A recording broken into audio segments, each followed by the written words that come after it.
আপনারা যখন আজকে বলেছেন এলাকায় হাঁটা যায় না, মোবাইল নিয়ে হাঁটতে গেলে মোবাইল চুরি হয়ে যায়, রাস্তায় যাওয়া যায় না, গ্যাস নাই, পানি নাই।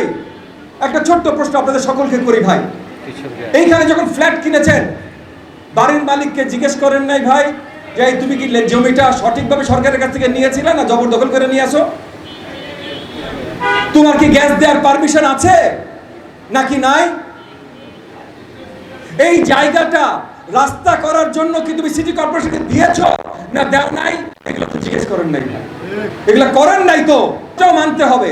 আমি বলছি না ভাই এগুলা করেন নাই বলে আগামীতে আর আপনারা সেবা পাবেন না, সেবা মাস্ট পাইতে হবে, সেই কাজ আমরা করব।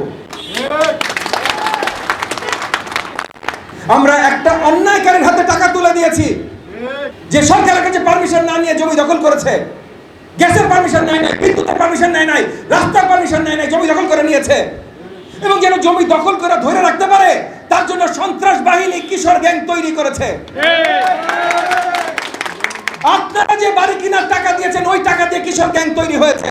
আজকে সেই কিশোর গ্যাং নিয়ে আজকে আপনারা কমপ্লেইন করছেন। এই জায়গায় ভাই বদল সবাই মিলে আনতে হবে, কারণ তৈরিটা আপনারা সকলে মিলে করে দিয়েছেন।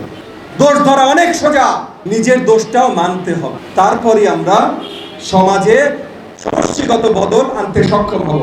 রাস্তা নাই, অনেক জায়গায় রাস্তা নাই। একটু খবর নেন, আপনার ওই যে যার কাছ থেকে বাড়ি ফ্ল্যাট কিনেছেন না ভাই, তার কাছে খবর নেন, হ্যান্ড ওভার করে নাই সিটি কর্পোরেশনকে। সিটি কর্পোরেশনকে হ্যান্ড ওভার না করা পর্যন্ত আমার কোনো ক্ষমতা নাই, প্রশাসকের কোনো ক্ষমতা নাই, বাংলাদেশ সরকারের ক্ষমতা নাই আপনার ফ্রি হোল্ডে বা আপনার লিজ হোল্ডে যায় রাস্তা বানানো। আমাদের ক্ষমতা নাই, আইনগতভাবে ক্ষমতা নাই। তাইলে আপনারা যাদের কাছ থেকে এই জমি থেকে ফ্ল্যাট কিনেছেন তাদেরকে ধরেন, হ্যান্ড ওভার কেন করে না? আর ডাইলে লিখিত কমপ্লেন আমার কাছে নিয়ে আসেন। চাঁদ উদ্যানের 300 বাসিন্দা লিখিত কমপ্লেন নিয়ে আসেন, বাইরে আমি তাদের কাছ থেকে বের করবো আপনাদের। কিন্তু আগে নিয়ে আসেন ভাই, নাইলে আমি আইনগতভাবে পারবো না।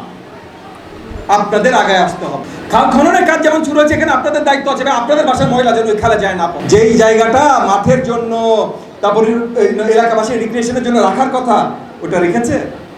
খবর তো নেন নাই ভাই।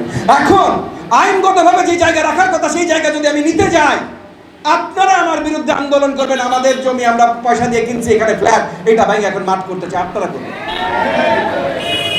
সবাই আমরা অনেক কিছু চাই, ছাড়ার সময় নিজে কিচ্ছু ছাড়বো না, কিচ্ছু ছাড়বো না আমার নিজে। এটা তো হবে না। বাড়ির মালিকরা, আপনাদের সকলের জন্য আমরা ইনিশিয়ালি আপনাদেরকে রিকোয়েস্ট আকারে জানাচ্ছি, আজকে অফিসিয়াল ধরে নেন, রিকোয়েস্ট আকারে জানাচ্ছি, যত বাড়ির মালিক আছে সকল বাড়ির মালিকের বাড়ির বাইরে যতগুলো রাস্তা আছে রাস্তার উপরে 2টা লাইট লাগাইতে হবে। এটা আজকে অনুরোধ করে যাচ্ছি, অনুরোধ, আজকে অনুরোধ ভাই। কিন্তু আগামীতে সিটি কর্পোরেশন থেকে ইনস্ট্রাকশন দেওয়া হবে, তারপর আইনগত করা হবে। এরপর আপনার বাসার ট্যাক্স কি দেন, আপনার জমি কি আপনার থাকে কি না থাকে, এগুলো কিন্তু লিজ হোল্ড। এইগুলা ঢাকা শহরের প্রত্যেকটা জমি লিজ হোল্ড, বুঝছেন ভাই? ঢাকা শহরের বাইরে যান, ঠিক আছে আপনি মালিক, ঢাকা শহরে কিন্তু আপনি মালিক না ভাই। সিটি কর্পোরেশন ডিআইটি রাজুক মালিক, সিটি কর্পোরেশন আলাদা, রাজুক আলাদা, রাজুক মালিক। রাজুক কার জন্য কাজ করে? সরকারের জন্য কাজ করে। সরকারের কথা শুনবেন না, আপনার জমি আপনার থাকবে কিনা এটা নিয়ে চিন্তা করা শুরু করে দিতে হবে।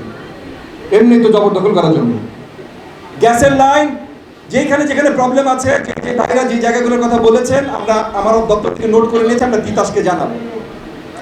এগেন যতখানি সম্ভব